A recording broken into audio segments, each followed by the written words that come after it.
I want to share a story with you that is true. Sounds a little incredible. I know it's true because it happened to my wife. About, I think it was 2008, summer, and my son Andrew was going through a tough time. He was at college at Loyalist, and he had got into drinking and partying and doing all those kind of things that guys do of that age. He was just in his, I guess, late, about 20 years old, somewhere around there.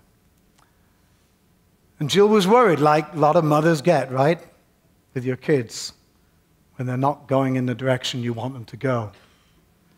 He was living in Belleville with some of his friends, his drinking friends, who also went to college. And one day he came home, and he was sat in the kitchen. Jill was sat next to him. And she said to Andrew, Andrew, don't get so far from God that you can't hear his voice. And he looked at her and said, Mom, I'm not sure I believe any of that stuff anymore. She said, you need to talk to your father. Which I did. And Jill started to pray. Pray for her son to come back to God. One day, just after that, a week or so later it was, she went down to the dock. We live on East Lake. This is a picture of our dock, I think Cheech has got there. She walked down to the dock, sat on the end of the dock, and started to pray. And it was a day just like this, so calm. And she just felt the presence of God. All of a sudden, a little breeze came from the left, just from the west, just onto the left side of her face. And she just felt the presence of God in her life and said, is that you, God? And a song came to her mind, which was her favorite song at the time. It says, welcomed in to the courts of the King. I have ushered you into my presence. She went all tingly. She said, if that is you, Lord, could you make the wind come from the other direction? Before she knew it, that's exactly what happened.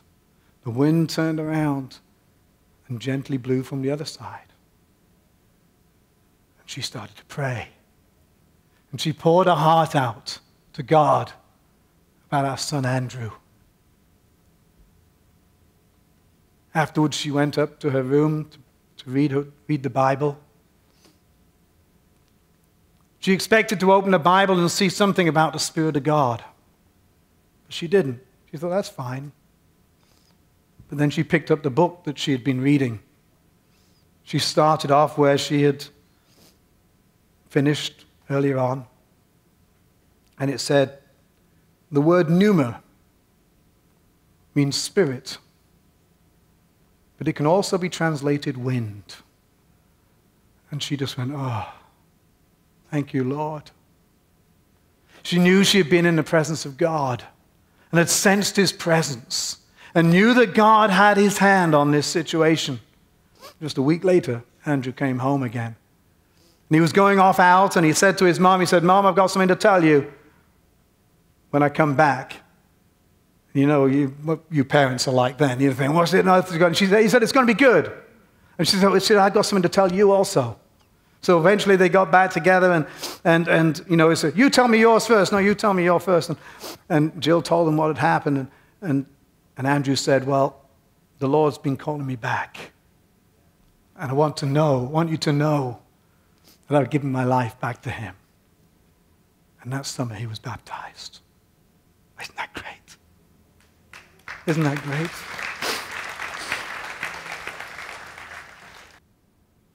And so Jesus said to his disciples and to us, listen to him. Listen to the voice of God. Listen to Jesus Christ. When you're afraid or when you're anxious, listen to him. Come to me, all you who are weary and burdened, and I will give you rest. If your marriage is struggling and you're wondering if it's going to survive, listen to him, and he will give you instruction. Husbands, love your wives as Christ loved the church. If your kids are rebelling and you wonder if you can control them or whether they're going to wander away, listen to him. Forgive as the Lord forgave you. If you're having a struggle in your job and with your boss, and you wonder what to do in life or which way to go or whether you should change your God, listen to him. You can do all things through Christ who strengthens you. If you've got struggle in your finances and problems in different parts of your life, listen to him. My God can supply all of your needs.